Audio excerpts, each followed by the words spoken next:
Good evening students, स्वागत है आप सभी का आज की लाइव क्लास में। Are you ready for the class? Page मैंने पहले ही खोल रखा है, बोर्ड पे शो हो रहे हैं सिनोनिम्स, ताकि टाइम वेस्ट ना हो। क्लास मैंने शुरू कर दी है और आपको कुछ डिस्टरबेंस हो तो आप शुरू में बता सकते हैं। हाँ, good evening Sunil Chaudhary, a god Bharat, good evening. ठीक है, चलिए पेज आपके सामने है, आपने स्टार्ट कर दिया है बताना। कैमोफ्लेज सिनोनिम्स बताने हैं। शुरू में आपको एक वर्ड चुनना है सिनोनिम, उसके बाद हम आएंगे एंटोनिम्स पे, फिर आएंगे एरर डिटेक्शन पार्ट पे। एग्जेजरेट, इनमें से कौन सा वर्ड इसका सिनोनिम है? कैमोफ्लेज, इनमें से कौन सा वर्ड इसका सिनोनिम है? तो फर्स्ट आंसर, ठीक है, मैं भी जल्दी कोशिश करूंगा कि जल्दी आपके आंसर का उसको सही या गलत बता दिया जाए। तो फर्स्ट, कैमोफ्लेज का सही जो मीनिंग है वो कंसील है। शुरू में एक ने ठीक बताया, दो ने ठीक बताया, पुखराज बाना आपका आंसर ठीक है। और इंक्रीज भी मिलता जुलता शब्द लग रहा है, लेकिन कैमोफ्लेज कंसील। एग्जेजरेट करना, ओवरस्टेट करना। एग्जेजरेट करना, ओवरस्टेट करना, ठीक है। हाँ, उसका ऑप्शन एब्सेंट था, इंक्रीज इसका था, ठीक है। Conceal, overstate. आ जाए नंबर 2 पे। विंडिक्टिव क्या मीनिंग हो सकता है और क्या इसका सिनोनिम होगा, और एंग्विश का क्या सिनोनिम होगा?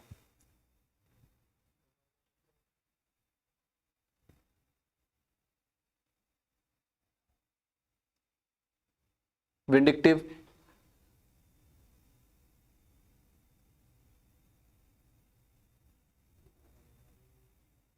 और एंग्विश,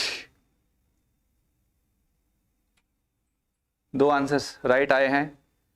एंग्विश के लिए राइट आए हैं, विंडिक्टिव का अभी आया नहीं है। सुनील चौधरी ने ठीक दिया है, स्पाइटफुल, ठीक है।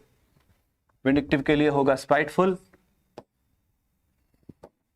और एंग्विश के लिए एग्नी। नेक्स्ट, फोर्टिट्यूड और गैरुलस, दोनों के सिनोनिम्स चाहिए। जिसका भी आपको आता है पहले आप उसका बता दें, जरूरी नहीं है कि पहले फोर्टिट्यूड का फिर गैरुलस का बताना है। जिसका भी आता है उसका पहले बता दें। अगर आपने सेकंड का आंसर पहले दे दिया तो मैं समझ जाऊंगा कि फर्स्ट में भी सोच रहे हैं। फोर्टिट्यूड करेज ठीक आंसर आया, और गैरुलस टॉकेटिव ठीक आंसर आया। आंसर आते ही मैं यहां टिक कर देता हूं, फोर्टिट्यूड करेज और garrulous talkative. The next is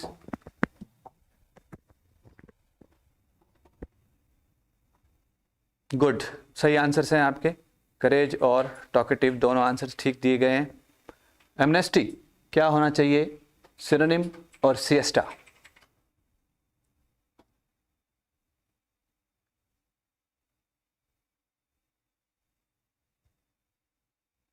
siesta के लिए और एमनेस्टी दोनों के लिए ठीक लिखे आंसर्स आपने। थोड़ा एक और थोड़ा सा पढ़ लीजिएगा, ध्यान रखिएगा। आंसर मैं दे ही रहा हूं यहां, ठीक है। पहले का पार्डन और दूसरे का नैप,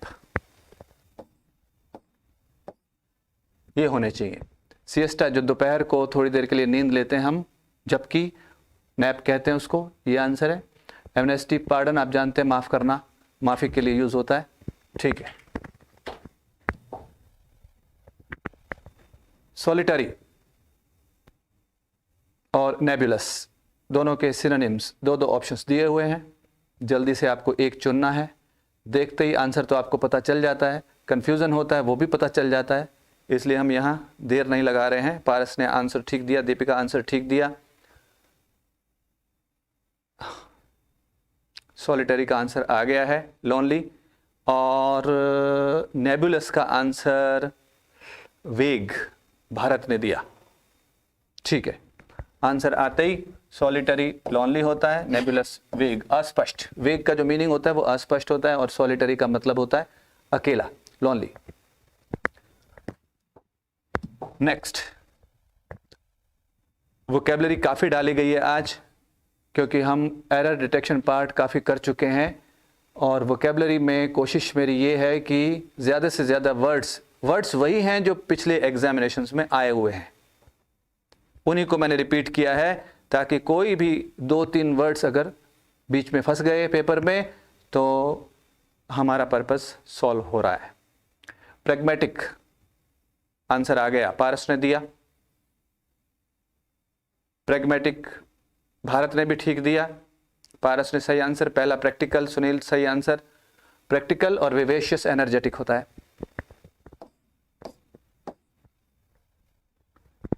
ओके, चलिए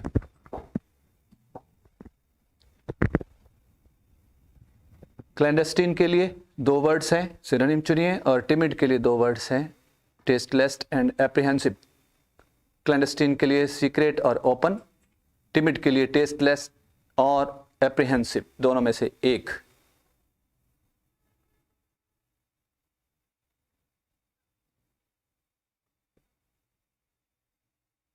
ठीक आंसर्स आने शुरू हुए।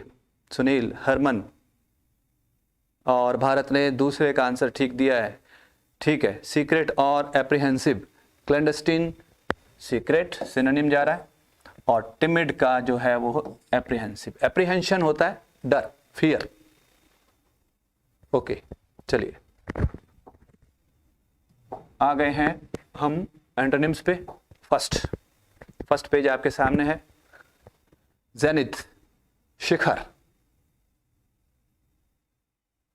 इन दोनों में से कौन सा इसका एंटोनिम होना चाहिए? अब हम क्या कर रहे हैं? अब हम इस टाइम ऑपोजिट्स कर रहे हैं। भारत ने सही आंसर दिया। दोनों मिलते जुलते से लग रहे हैं आंसर। ठीक है, दोनों के आंसर आपने दिए। एंटोनिम के लिए जेनिथ टॉप पॉइंट, शिखर के लिए यूज होता है। और नेडियर, इसको नेडियर बोलते हैं, नदिर लिखा हुआ है। नेडियर पाताल, हार्श का जेंटल होगा एंटोनिम। ठीक है, चलिए आगे।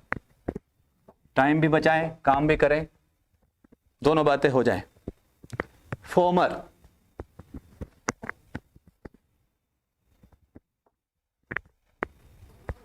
क्या ऑपोजिट होगा? लेटर या लेटेस्ट? और इमिटेशन के लिए जेन्युइन होगा या सेक्रेडनेस? एंटोनिम चाहिए, ऑपोजिट चाहिए। आंसर्स आने लगे। बलबीर सिंह आंसर राइट आ गया।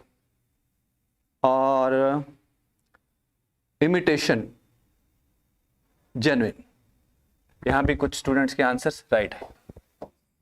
जेन्युइन फॉर्मर का लेटर।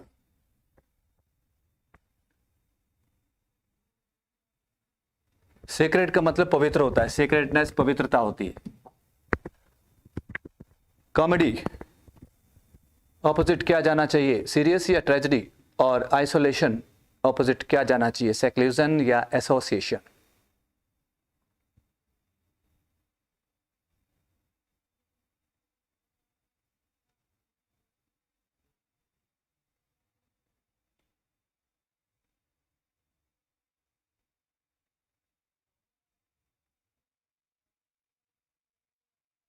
आंसर्स दिए। कॉमेडी का ऑपोजिट ट्रेजेडी होता है।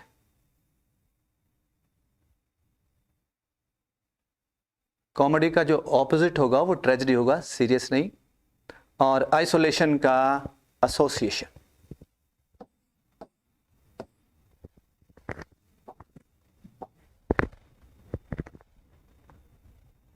मेहमत, अगर वर्ड का हिंदी मतलब बता दिया जाए तो आंसर सामने ही पड़ा है, स्मॉल। ठीक आंसर है स्मॉल। और वल्नरेबल का ऑपोजिट सेफ, एक स्टूडेंट ने दिया, हरमन बिश्नोई। ठीक है, स्मॉल और सेफ इन दोनों के आंसर्स हैं। मेहमत होता है विशालकाय और स्मॉल होता है छोटा। वल्नरेबल, जिसको जल्दी नुकसान पहुंचे।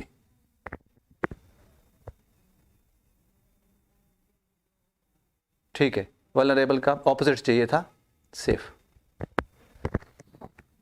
जो जल्दी बीमारी वगैरह की चपेट में आ जाए उससे वल्नरेबल वर्ड यूज़ करते हैं, वहाँ हम वैनिटी और मेटिकुलस। वैनिटी के लिए ऑपोजिट क्या जाना चाहिए, मेटिकुलस के लिए ऑपोजिट क्या होना चाहिए?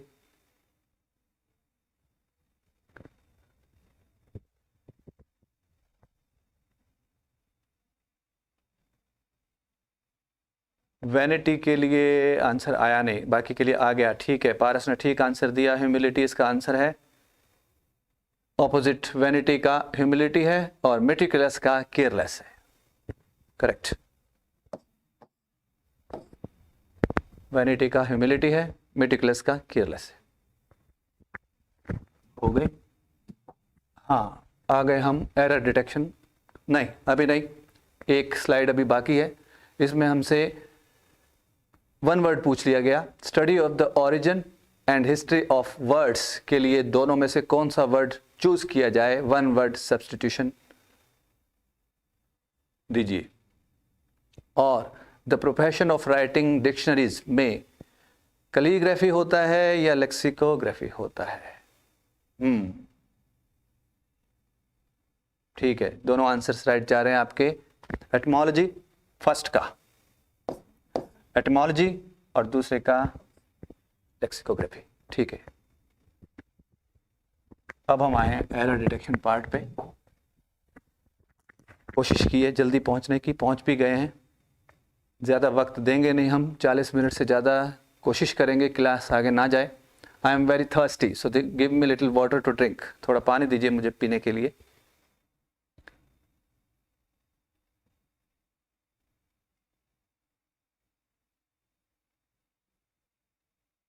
पहचान लिया? बड़ी मिस्टेक थी नहीं, अ लिटिल आएगा क्योंकि सेंटेंस का जो सेंस है उसको देखते हुए आई एम वेरी थर्स्टी, थोड़ा पानी दीजिए, तो यह नेगेटिव मीनिंग नहीं था। क्या बनेगा? अ लिटिल बनेगा, अ लिटिल। द नेक्स्ट थोड़ा सा ध्यान से करेंगे तो इसे सही आंसर इसका दे जाएंगे। हाँ सुमित्रा, एक ही लिखा है, समझ गए, ए लिटिल आना चाहिए। सम वाटर भी ठीक था, सम वाटर भी ठीक था। हरीश कुमार आपका भी ठीक था, लेकिन वहां सिर्फ लिटिल लिखना ठीक नहीं था। Good. Pressed by the students, यानी स्टूडेंट्स ने दबाव जब बनाया तो एम्प्लॉयज़ और इन लोगों ने मिलके क्या किया है? आगे सेंटेंस का मीनिंग देख लीजिए। क्वारल का मीनिंग आप जानते हैं, लास्ट वर्ड जो है झगड़ा करना, लड़ाई।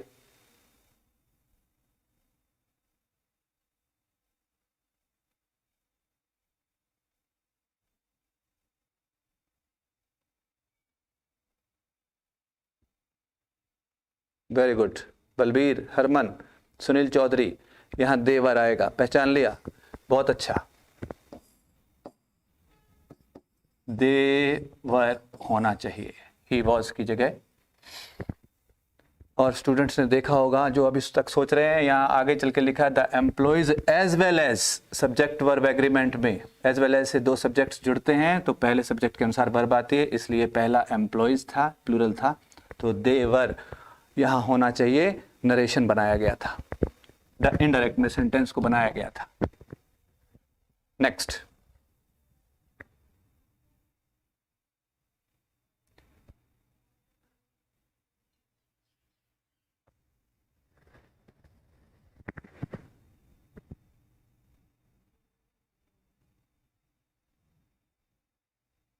जो वर्ड्स लिखे हैं वो पढ़ देता हूं। Should we enable to reach our goal, we will try again next year. आखिरी लाइन का मीनिंग, सेकंड क्लॉज का मीनिंग तो आप जानते हैं, अगले साल हम फिर ट्राई करेंगे।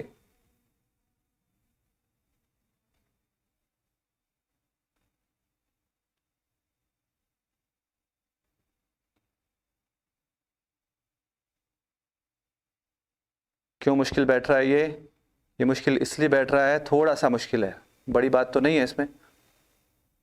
इफ शुड की जगह, ठीक है, दोनों तरफ से ठीक किया।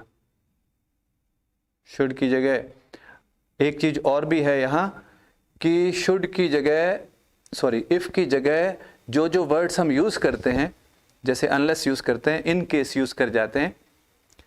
शुड की जगह, इफ़ की जगह अनलेस भी यूज़ करते हैं, इन केस भी यूज़ करते हैं, अनटिल भी यूज़ कर देते हैं, व्हेन भी आ जाता है, एज सून एज भी, आफ्टर भी, बिफोर भी, ये वर्ड्स हमने कंडीशनल में किए हैं। शुड से भी स्टार्ट होता है सेंटेंस। आपने देखा कि जो वर्ड्स मैंने बोल दिए उनके अलावा वर से, हैड से भी स्टार्ट हो जाते हैं। वर से, हैड से, शुड से, प्रोवाइडेड दैट, इनसे सेंटेंसेस कम देखे गए हैं, इसलिए हमारी प्रैक्टिस कम होती है। ठीक है, इफ शुड की जगह इफ अगर हम लगाते हैं, if we enable to reach our goal we will, बड़ी बात नहीं थी, लेकिन शुड वी बी भी कर देते हैं तो भी आंसर राइट था। Should we be enable to, be गायब था इसमें से, तो दोनों तरफ से ठीक है। और ए गॉड जिन्होंने लिखा है इफ वी वुड, इफ के सेंटेंस, इफ के क्लॉज में, इफ क्लॉज के अंदर कभी भी विल वुड शेल ना लगाएं, ये गलती कर रहे हैं। इफ वाले क्लॉज के अंदर विल वुड शेल आते ही नहीं है, तो इफ वी वुड कहना गलत हो जाएगा। चलिए नंबर 4 पे चलिए।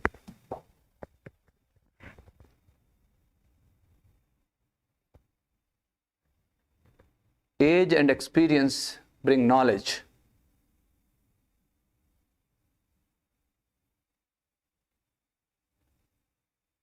ठीक है, पढ़ा हुआ सेंटेंस था, आंसर आ गया, ब्रिंग्स नॉलेज आएगा। एज एंड एक्सपीरियंस को सिंगल, देखने में दो नाउन्स जरूर हैं, सिंगल माना गया है, ब्रिंग्स आएगा। ठीक है, ब्रिंग्स आना चाहिए।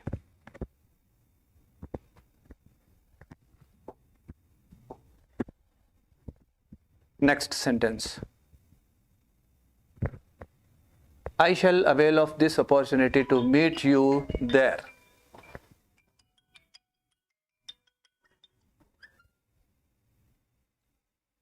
I shall avail of this opportunity to meet you there.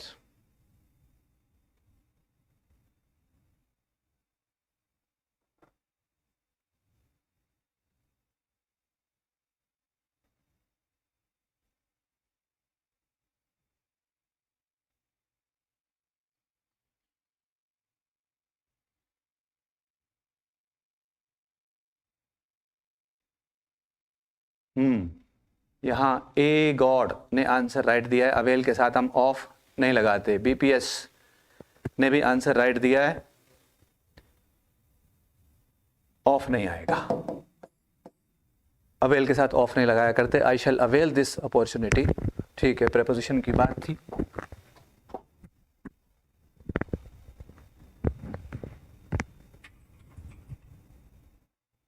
T grows both in Assam and Sri Lanka.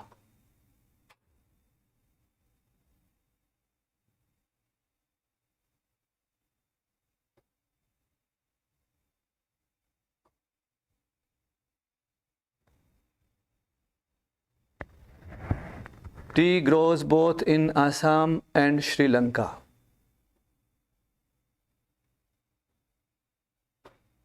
ठीक है, इतनी देर में आंसर आ गया है। हरमन बिश्नोई ने आंसर दिया, टी इज ग्रोन आना चाहिए। टी ये पैसिव में होना चाहिए, टी ग्रोज नहीं, टी इज ग्रोन।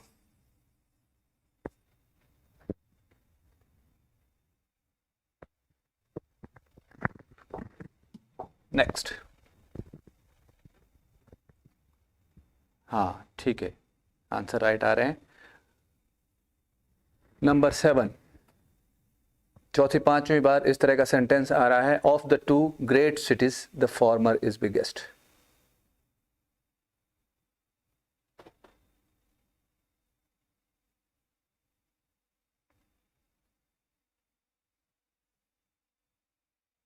जिन्हें कॉन्सेप्ट मालूम होगा वो बहुत थोड़ी देर में ही इसे क्लियर कर देंगे।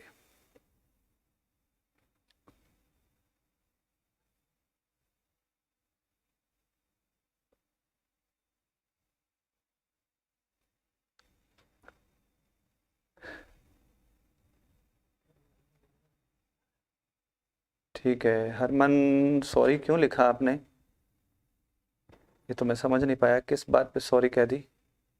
ऐसी तो कोई बात नहीं थी, सॉरी वाली कोई बात नहीं है।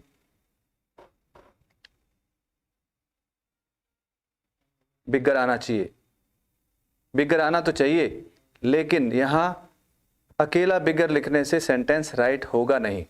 ये बहुत बार आपको समझाया गया है, बहुत बार, 5-6 बार तो मुझे ध्यान है कि क्लास में, चलती क्लास में ये बात आ गई थी कि जब आप सेंटेंस में देख लें, कंपैरिजन तो दो के बीच में दिखाई हमें दे ही रहा है, लेकिन लैंग्वेज स्पेशल लिखी हो ऑफ द टू, तो समझ जाइए वो निशाना कहाँ है। हाँ, ए गॉड, सही आंसर दिया, ए गॉड, समझ गए इस बात को, सही आंसर दिया गया है। जब सेंटेंस में ऑफ द टू देख लें तो कंपैरिजन तो दो सिटीज के बीच में हो रहा है और सामने आगे लिखा भी है फॉर्मर। जो बिगर आपने लिखा है वो सही है, लेकिन उससे पहले आपको दा लगाना होगा तो सेंटेंस सही बैठेगा। उसका कारण ये होता है कि ऑफ द टू एक स्पेशल लैंग्वेज, यूं मान लीजिए आप ऑफ द टू चलते सेंटेंस में आ गया है, आपको भी पता है यहाँ डिग्री सेकंड वाली यानी कंपैरेटिव डिग्री काम करेगी, लेकिन दा के साथ करेगी, आर्टिकल साथ लगेगा। ऐसा 5-6 बार पहले आ चुका है। दीपिका ने सही आंसर दिया है, ए गॉड सही आंसर दिया है। ठीक है, चलिए आगे। आर्टिकल साथ लगेगा। नंबर 8 पे पहुंच गए। He described about the unpleasant experiences he had in the jail.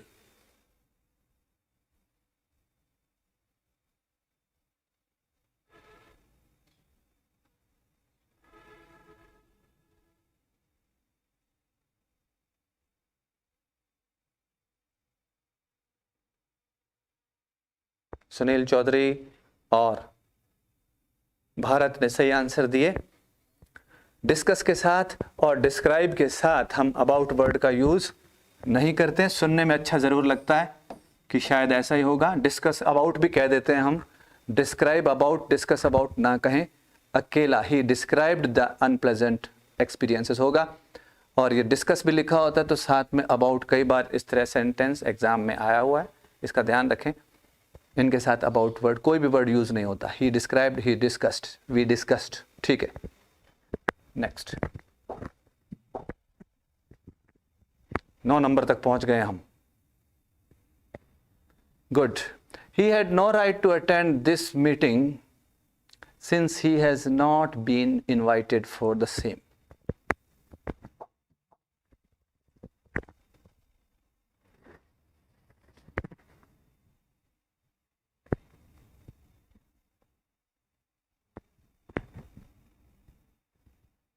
He had no right to attend this meeting since he has not been invited for the same.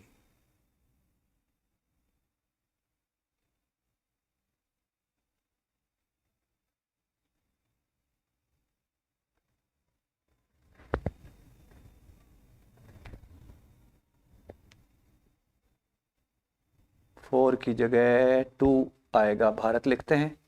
Deepika कह रही हैं ही हैज आएगा। बलवीर सिंह कह रहे हैं इनवाइटेड टू आएगा। Balvir Singh, invited के साथ टू ही देखा जाता है, लेकिन आगे कोई जगह का नाम दिया होना चाहिए। Invited to the party, invited to tea, कुछ दिन पहले मैंने लिखा था सेंटेंस, लेकिन आगे यहाँ वो चीज़ नहीं है, तो यहाँ इनवाइटेड टू नहीं होगा। यस ठीक है, invited for the same. For the same कहाँ किसके लिए आया? मीटिंग के लिए। He has no right, Deepika ने आंसर राइट दिया है। जो भी आपने देखिए, कारण क्या है? ही, ताकि दोनों एक जैसे सेंटेंस बने। इसका मीनिंग क्या जा रहा है? He had no right. अगर हम इधर जाते हैं टू अटेंड, आगे लिखा है दिस मीनिंग, तो अगर हैड लिखते हैं तो ये दिस मीनिंग होता ही ना, दैट मीनिंग होता या दैट मीटिंग होता। पहली बात तो ये। अगर इसको इस तरह पढ़ते हैं, सेंटेंस राइट जा रहा है पूरा का पूरा। He has no right to attend this meeting since he has not been invited. इसका मतलब मीटिंग अभी हुई नहीं है, अभी मीटिंग में बुलाया नहीं गया उसको, इसलिए उसको अधिकार नहीं बनता कि मीटिंग में आए। तो अभी प्रेजेंट में चल रही है बात, पास्ट की बात हो नहीं रही है। ही हैड नो राइट का मतलब हो जाता है उसको कोई हक नहीं था मीटिंग में आने का, क्योंकि उसे बुलाया नहीं गया था। तो या तो यहां करते, हम यहां भी हैड करते, काम चल जाता, लेकिन दिस को फिर दैट करना पड़ता, तो 3 जगह हमें करेक्शन करना पड़ता। इसलिए हमने ही हैज नो राइट किया, तो पूरा सेंटेंस यहां राइट हो गया। ठीक है, चलिए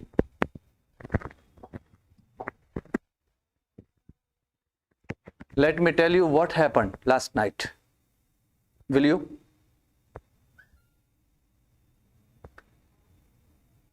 ऐसा ही सेंटेंस RAS के किसी पेपर में पूछा गया है।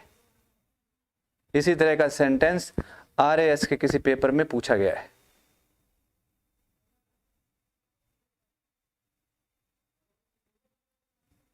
Let me tell you what happened last night. Will you? Obviously आप समझ तो गए कि मिस्टेक कहाँ है, लोकेशन तो आपके पास है।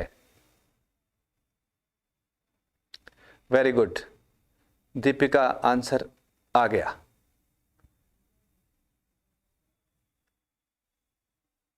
नेगेटिव में इसका आंसर जाएगा नहीं, शैला इसका आंसर है। BPS और दीपिका ने सही लिखा है, शैला ही आएगा लास्ट में। सेम क्वेश्चन किसी लैंग्वेज को बदलते हुए, वर्ड्स ये नहीं थे, RAS में पूछा गया था। 2000 कौन सा पेपर था, 2000 शायद 18 का ही था, 18 का था। शैलाई करेक्ट, विल यू नहीं। ये देखिए, हम जब किसी बात को रट लेते हैं, हमें कुछ रटा हुआ ये है कि यहाँ लेट अस आ जाए तो लास्ट में शैल भी करते हैं, और लेट में आ जाए तो विल यू या वांट यू करते हैं। ऐसा बुक्स में है, लेकिन बुक्स में इस तरह के सेंटेंसेस ना के बराबर मिल रहे हैं कि लेट मी के बाद सेंटेंस का मीनिंग देखते हुए आप यहाँ किस तरह करेंगे। ये बुक्स में बहुत, हाँ दीपिका 2018 में है, ये बहुत ही कम दिया हुआ है बुक्स में कि इस तरह का सेंटेंस और इसी तरह का सेंटेंस उन्होंने सेंस को देखते हुए RAS के पेपर में दे दिया।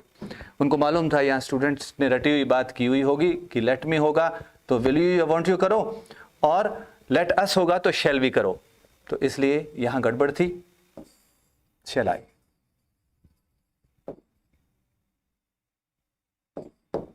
नेक्स्ट क्या कहता है सेंटेंस, देखिए।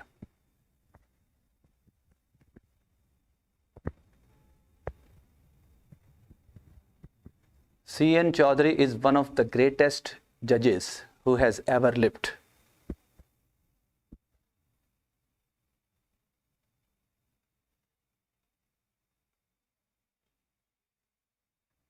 ये मैंने सेंटेंस दिया ही इसलिए कि आपके सामने इस तरह 3 या 4 बार पहले सेंटेंस आ चुका है, तो आज आपको ध्यान में है या रिवीजन नहीं किया उस पॉइंट पे, इतना ही देख रहे थे।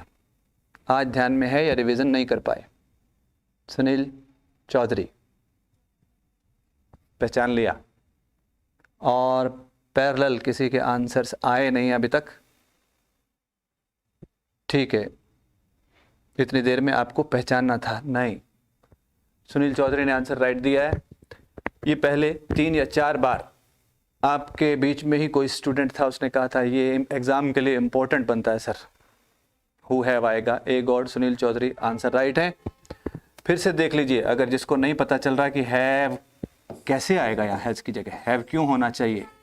आप हु चौधरी को मान रहे हैं, C.N. चौधरी को हु मान रहे हैं। यहाँ लिखा है C.N. Chaudhary is one of the greatest जजेस, उन महान जजेस में से एक है। अब हम प्लूरल की बात करने लग गए, यानी चलते सेंटेंस में सब्जेक्ट बदल गया।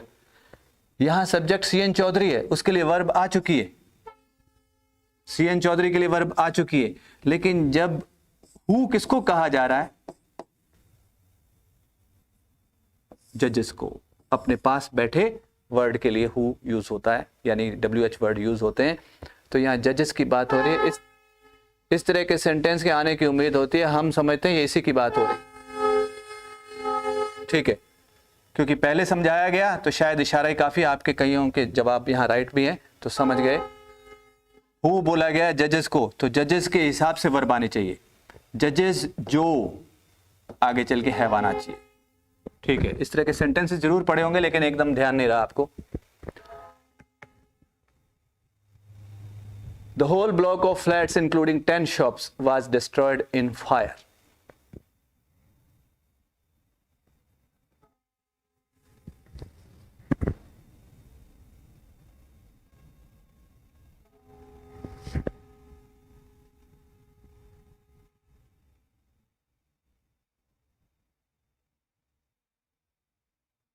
The whole block of flats, including 10 shops, was destroyed in fire.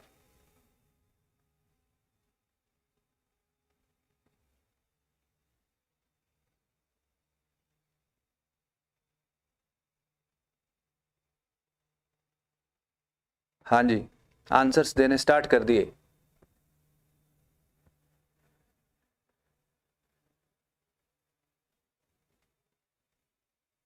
Balbir लिखते हैं with fire, shops was destroyed in fire.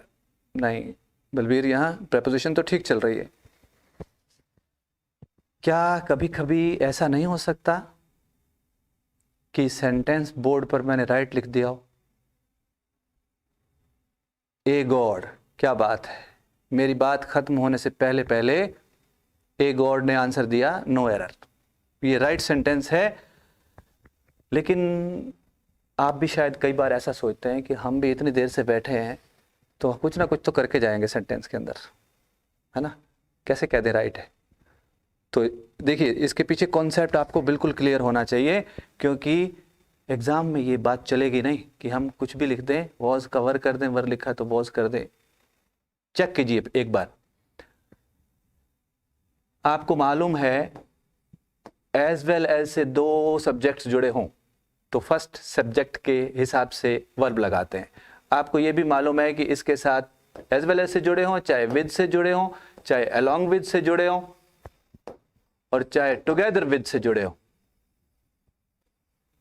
इन सब में फर्स्ट सब्जेक्ट काम करता है। इसमें एक ये भी था, इंक्लूडिंग से जब जुड़ते हैं तो इंक्लूडिंग के बाद वाला जो नाउन है वो पहले वाले के अंदर ही समाया हुआ होता है। द होल ब्लॉक इंक्लूड करते हुए किसको? शॉप्स को। पूरा ब्लॉक, पूरा का पूरा ब्लॉक फायर में डिस्ट्रॉय हुआ, बीच में शॉप्स को इंक्लूड करते हुए। तो मीनिंग भी बता रहा है इसका, इंक्लूडिंग भी अंदर शामिल है। इन सब में क्या होता है?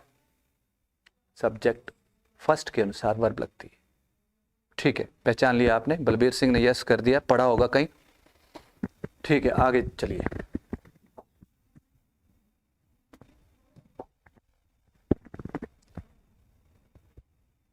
Being lost her jewellery the woman was sad. Meaning पहचानने के बाद आंसर देना। मैं यहां कुछ 5 सेकंड्स ज्यादा रुक रहा हूं, बहुत देर तो करना मत। मीनिंग पहचानने के बाद आंसर दिया करते हैं। मीनिंग देखते हैं बन गया कि नहीं। हम जो आंसर दे रहे हैं उसके बाद मीनिंग बन रहा है या नहीं बन रहा।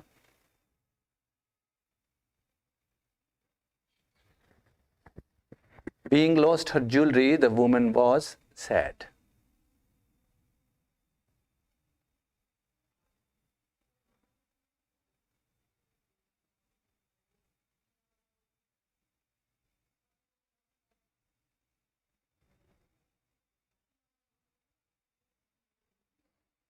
क्या बात, हरमन बिश्नोई एकदम सही आंसर दिया। और तो कोई जगह बनती नहीं है। शायद ये यही कहना चाहते हैं कि बीइंग की जगह हैविंग आएगा। करेक्ट है, बीइंग की जगह हैविंग लिखा जाएगा।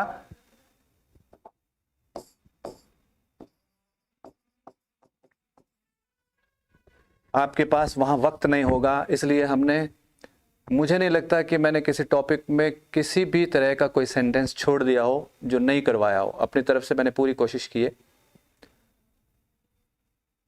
बीइंग लॉस्ट की जगह हैविंग लॉस्ट, तो सेंटेंस कंप्लीट बन गया। सिंगल वर्ड हिलाने से ही बन गया, बस ज़्यादा तरफ हमें जाने की ज़रूरत नहीं पड़ी। चलिए आगे। बस हम नज़दीक आ चुके हैं क्लास के। क्लास पूरी होने वाली है। ज़्यादा वक्त देना नहीं था, ज़्यादा से ज़्यादा काम भी करना था यहाँ, ताकि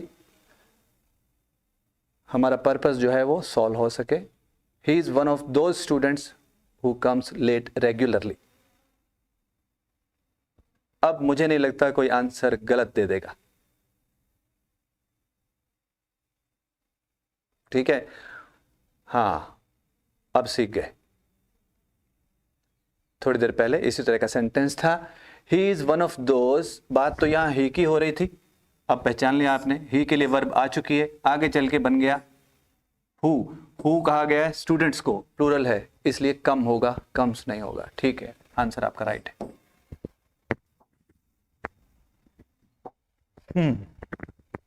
आज के लिए आखिरी सेंटेंस है। क्लास को कितनी देर चलाया होगा हमने? हाँ, 40 मिनट के आसपास आ गई है class. Virat is one of the players who has been selected for the test match. ये सेंटेंसेस दिए ही इसलिए थे मैंने, अब आपको पता चल गया है। मैंने बोला 5-6 बार पहले दिए जा चुके हैं और आज आ गए ये 2 या 3 इकट्ठे, तो और भी पक्का हो गया यहाँ कि इस तरह के सेंटेंस में देख लीजिए कहाँ किसकी बात कर रहे हैं। विराट की बात जरूर चली थी, आगे चल के सब्जेक्ट बदल दिया, हु ने बदला यहाँ। गुड, सभी आंसर्स आपके राइट हैं। इतने सेंटेंसेस प्लस जो वोकेबलरी आज हुई, आपने तो काउंट नहीं किया होगा, मुझे ऐसा ध्यान है कि हमने 20 के आसपास किए हैं सिनोनिम्स किए हैं 20 के आसपास, और एंटोनिम्स 10 के आसपास। उनमें जो वर्ड्स हमें दिखाई दिए तो वो वर्ड्स होंगे 60 वर्ड्स थे, 60 वर्ड्स उसके अंदर थे। उसमें से आप 60 में से मैं मानता हूं कि 20 का मीनिंग भी जानते थे, और बहुत से स्टूडेंट्स हैं 60 में से 45 का मीनिंग जानते थे, 50 तक का जानते थे। लेकिन वो 10 भी जो रह गए हैं, क्लास ख़त्म होने के बाद कुछ 2 मिनट के लिए आप ध्यान ज़रूर दे लेना, क्योंकि 60 वर्ड्स इतनी ही देर में हमने निकाले हैं और सारे के सारे एग्ज़ाम्स में आए हुए हैं, तो सारे के सारे इंपॉर्टेंट बनते हैं। इनमें से हमारे पेपर में एक भी आ जाए, हमारी आज की क्लास सफल है। ठीक है, मिलते हैं कल फिर। Good bye.